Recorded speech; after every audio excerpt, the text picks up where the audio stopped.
Hey, what's up guys, it's DarkArmedDuelist and Terry doing a Voiceless voice deck profile. So I'm really excited to do something for you guys because this deck can make some absolutely incredible boards. And I've also included some extremely spicy tech cards in this build for you guys. So without further ado, don't forget to like, comment, subscribe, hit the bell so you can become part of the notification squad, and definitely check out the Patreon down in the description below for all those awesome rewards. Like getting your name description in a single video, getting assigned cards in the mail, and even getting to request a deck profile every single month to your Patreon. So without further ado, let's get straight on into this. So first off, we're playing 2 copies of Skull Guardian, Protector of the Voiceless Voice.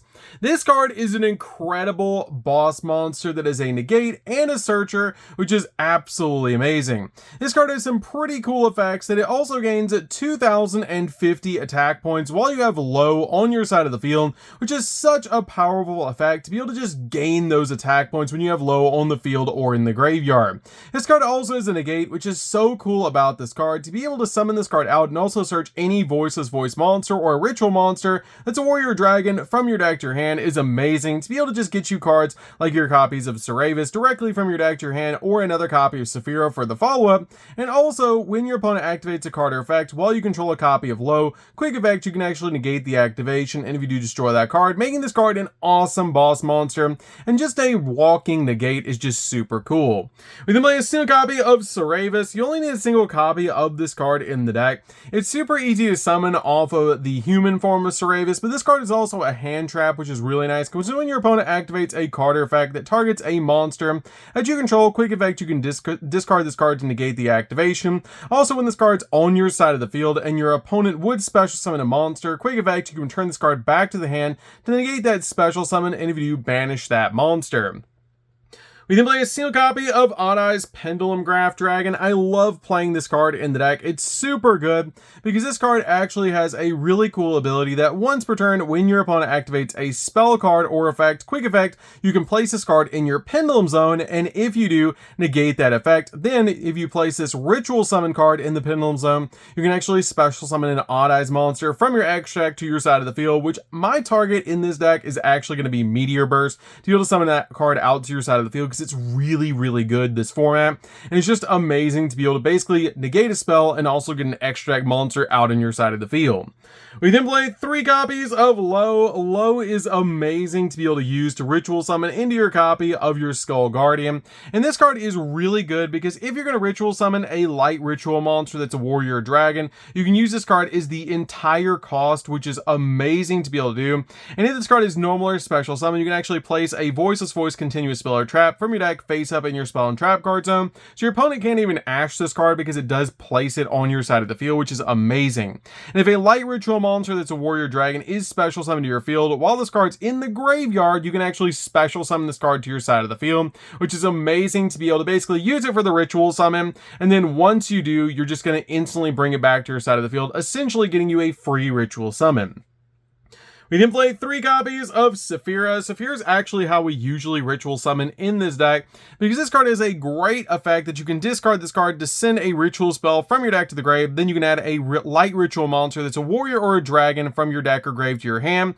You can also banish this card from the graveyard to be able to ritual summon a light ritual monster that's a warrior or dragon from your hand by treating monsters from your hand or field whose total level equal or exceed the level of the ritual monster, essentially being a searcher and a way to be able to ritual summon all at once, which is amazing. I love that about this card. You're usually going to grab your copy of Skull Guardian off this card's effect to help you go in for your copy of Skull Guardian, but this is actually why your copy of Low is pretty much a 1-card combo for the deck, to be able to summon out your copy of Low, place Barrier on the field, use Barrier to search this card, send it to the graveyard, send a copy of the ritual spell to the grave, grab your copy of Skull Guardian, banish this card from the graveyard, and once you do, you're going to ritual summon, tributing your copy of Low to summon out your copy of Skull Guardian. Skull Guardian's going to get a search, and your copy of Low is going to come back to the field, essentially getting you an amazing field just by summoning out your copy of Low. Is amazing. We then play a single copy of Ceravis. Ceravis is so good to be able to play in the deck as a one-of. You don't usually want to see this card in your hand. You're going to want to usually search this card, but it's really good to help you recycle your cards, because you can special send this card in the hand by shuffling 2 spells from your hand or grave into the deck, including a ritual spell, which is super easy to do to help you recycle your ritual spell, and also recycle other spells. But this card can actually tag itself out when your opponent activates a card or effect. You can quick effect return this card from your field back to the hand to special summon a light ritual monster. It's a warrior dragon from your hand or deck, but you shuffle in the deck during the end phase of the next turn. You're usually tagging this card into your copy of your Ceravis, but it's really good to be able to just instantly summon out a ritual monster to your side of the field. We then play 3 copies of Diviner. Diviner is just amazing as another normal summon in the deck. As if it's normal or special summon, you can send a fairy monster from your deck or extract to the graveyard, and if you do, increase this card's level by that monster's level until the end of the turn, which is a great ability. And this card is tribute. You can special summon a level 2 or lower fairy monster from the hand or deck, which is your copy of Low, which is just instantly going to summon out your copy of Low to your side of the field, making this card basically 3 more copies of Low. Because what you're usually sending to the grave off this card's effect is your copy of your Trias. Trias is amazing to be able to send because it contributes your copy of your Diviner from the graveyard to be able to summon this card from the graveyard by tributing the Diviner that's on the field that just sent it to the graveyard. So you get a monster that you can use for a ritual summon, or you can just leave it on your side of the field, which is just really good to be able to use this card in the deck. Because basically what you do is normal summon your copy of Diviner, send Trias, Trias will tribute your Diviner, and then Diviner's effect will go off and summon out your copy of Low, which is basically full combo. We then play an extremely spicy tech card that I'm actually going to lay face down, and we're going to play Guess That Card. So this is a one-of in the deck that helps out with the consistency of the deck, and it's an extremely spicy card that I'm going to get you guys to play Guess That Card with, and comment down below what you think this one spicy card is. But don't forget to like, comment, subscribe, guys.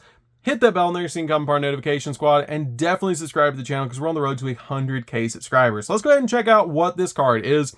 And it's actually going to be a single copy, 1 copy of Dogmatika Maximus. So the reason you actually play this card in the deck is because it helps you fill up your graveyard with a bunch of different cards, and we have so many different targets in the deck to be able to send to the graveyard, like copies of Garua, and even a really spicy Shaddoll package that I'm playing in the deck as well, to help you just basically get cards into the graveyard. And it's very easy to summon this card out to your side of the field.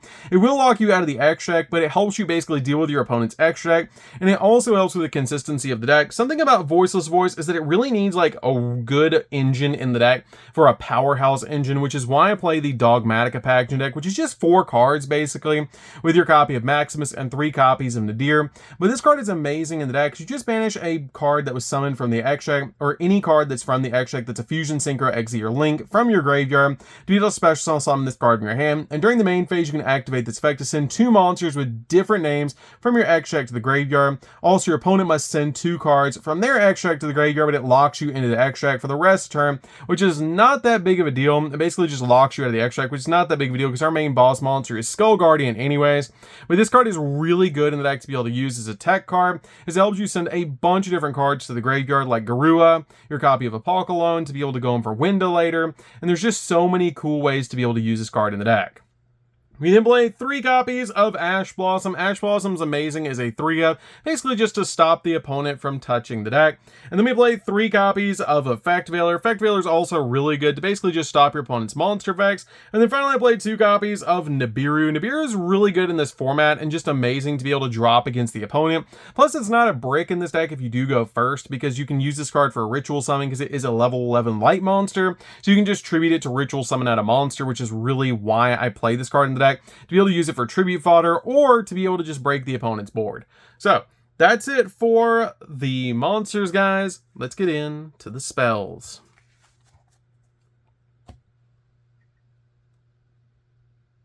So for the spells, we're going to start with a single copy of Blessing of the Voiceless Voice. This card helps out so much in the deck as a one-of, with the ability to let you target one of your Voiceless Voice cards that's banished or in the graveyard, except another copy of this card, and add it back to your hand to help you recover your cards out of the graveyard. Also, if a non-ritual monster is normal or special summoned to your side of the field face up, you can actually ritual summon a light ritual monster that's a warrior dragon from your hand by tributing monsters from your hand or field whose total level equal or exceed the level of the ritual monster. monster, but the big effect on this card is if you do, it cannot be destroyed by a battle, which is a really powerful effect that makes it so your monster is super hard to deal with, especially if you summon out a copy of your Skull Guardian with a copy of Low on the field or in the grave. So it's absolutely massive. It's really hard to deal with because you're going to have your copy of Barrier on the field, plus this is just absolutely broken. We then play 2 copies of Prayers. Prayers is just really good to be able to use in the deck for your copy of Saphira, usually just sending it to the graveyard so that you can basically use Saphira's effect, but it's still really good to play in the deck because it does sometimes come up that you're going to use it to ritual summon, but usually you're just using Saphira to be able to ritual summon. We then play 3 copies of Barrier of the Voiceless Voice. This card is broken, and I absolutely love it for this deck. This card is so cool in the build, as it has the ability, while you control a copy of Low and a light ritual monster, your opponent's monsters can only target ritual monsters for attack. Also, your opponent cannot target light ritual monsters you control with card effects, giving you protection for your copy of your Skull Guardian, and also protecting your copy of Low, where your opponent's going to have to attack into a 4,100 attack point Skull Guardian on your side of the field, which is going to be extremely tough for your opponent to deal with. Also, this card has the ability, during your main phase, you can add a Voiceless Voice card or a Skull Guardian ritual monster from your deck to your hand, except another copy of this card, which you're usually just going to grab a copy of Low or a copy of your Saphira off this card's effect. Because if you already have your copy of Low on the field, you just grab a copy of Saphira, so you can summon out your copy of your Skull Guardian and then search your copy of Skull Guardian and send a ritual spell from your deck to the graveyard, making this card one of the most powerful cards in the entire deck. It's a Rhoda with protection.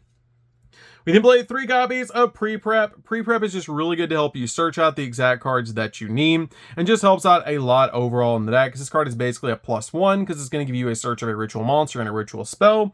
We then play 3 copies of Nadir. Nadir is also really good in this deck to be able to grab your copy of Maximus, and also give you pluses, because you can send cards like your copies of Garua to the graveyard, so you can get an additional draw while you search out your copy of Maximus, since Maximus only has a few attack points, which is really nice to be able to do. Maximus only comes out at 1,500 attack points, so it's very easy to have targets in the extract for this card's effect, and it's really good overall in the deck, so we really don't go into the extract all that much in this deck, so this card is really helpful to get you your copy of Maximus, and also give you a plus, a pop, anything that you need. You have a bunch of different options in the extract to send to the graveyard off this card's effect.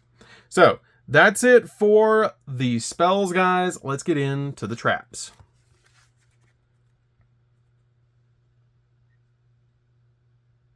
So for the traps, we're going to start with a single copy of Shadow Schism. Schism is amazing because it helps you summon out your copy of Winda, and it's very, very easy to resolve this card, as your copy of Nadir is basically a 1-card copy, or 1-card combo to be able to use Schism, which is amazing, because during the main phase, you get to fusion summon a Shadow Fusion monster from your extract by banishing fusion materials listed on it from your field or your graveyard. Key card, key phrase, graveyard as well.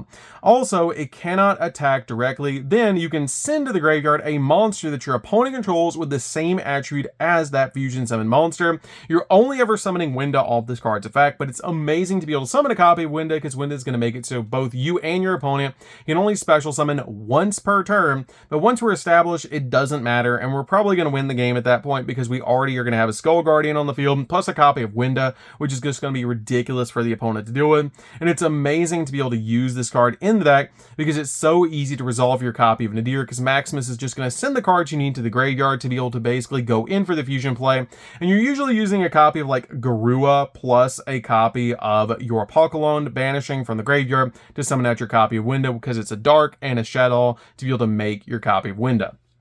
You play a single copy of Radiance. Radiance is amazing in the deck as a 1-of, and just helps out a lot overall in the deck, is it lets you target cards your opponent controls up to the number of light ritual monsters that are warrior or dragons that you control, and destroy both this card and that many targeted cards, which is really good to be able to pop multiple cards on the field with this card's effect.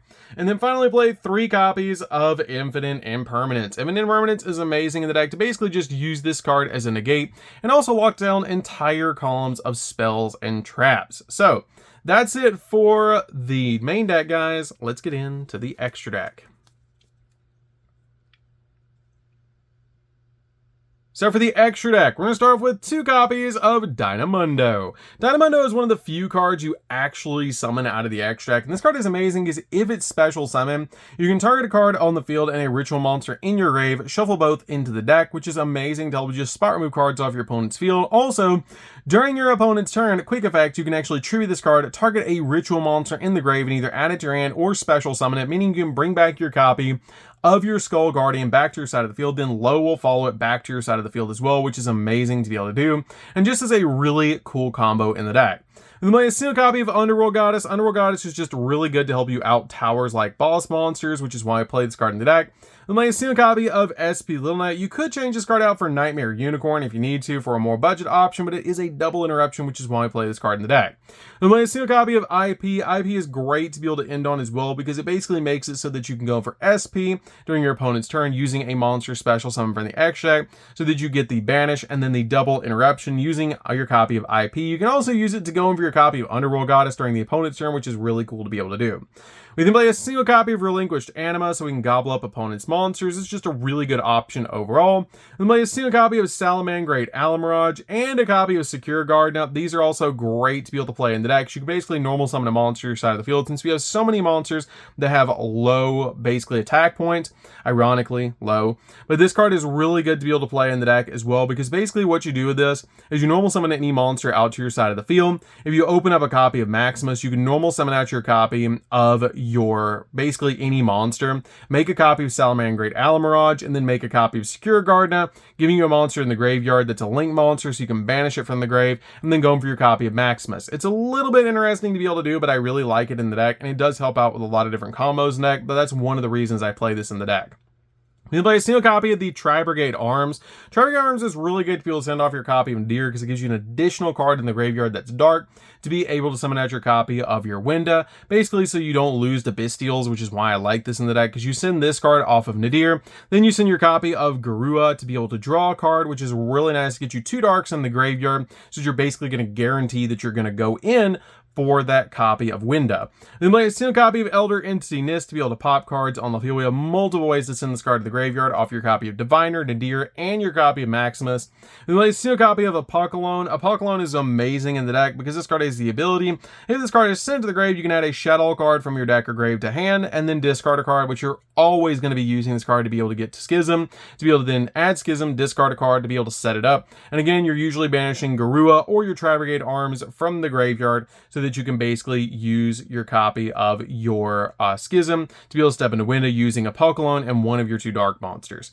We made a single copy of Winda. Winda is amazing to be able to use as a floodgate because it makes it so both players can only special summon once per turn, so it locks down your opponent, which is really nice because we're always going to be established by the time we summon this card out. We made a single copy of Herald of Arclight. Herald of Arclight just gives us a search for a ritual monster, ritual spell. When it touches the graveyard, you're never summoning this card. You're basically just using this card to be able to get that search. And then finally, a single copy of Odd Eye's Meteor Burst Dragon. You're summoning this card off your copy of Pendulum Graph Dragons of Ek. And this card is amazing because when this card is special summon, you can target a card in your Pendulum Zone special summon it. Also, this card cannot attack for the rest of the turn, but it has a really awesome ability for its last effect. Monsters in your opponent's possession cannot activate their effects during the battle phase. That's a really good effect because it means that your opponent, if they're playing Tenpai and you can summon this card out, basically cannot play because they're all in the battle phase. And that's one of the most strong decks right now is Tenpai. So this card basically just stops Tenpai in their tracks, especially since they're going to be OTKing you. So that's it for the deck, guys. I hope you enjoyed. This deck is amazing to be able to play. If you guys have not played Voiceless before, you should definitely give this deck a try. I've been playing this deck since it was released, and it's just super fun. I really am liking the Dogmatica package in this deck over the branded package. The branded package is nice because it does give you a big boss monster in the form of Mirror Jade, but I'm really liking the basically Maximus package. It's a little bit smaller, it doesn't feel so much of a brick, and it's just really fun. So that's going to do for this one, guys. Don't forget to like, comment, subscribe, hit the bell notification, become part of the notification squad, and we'll see you guys in the next video. See you later, guys.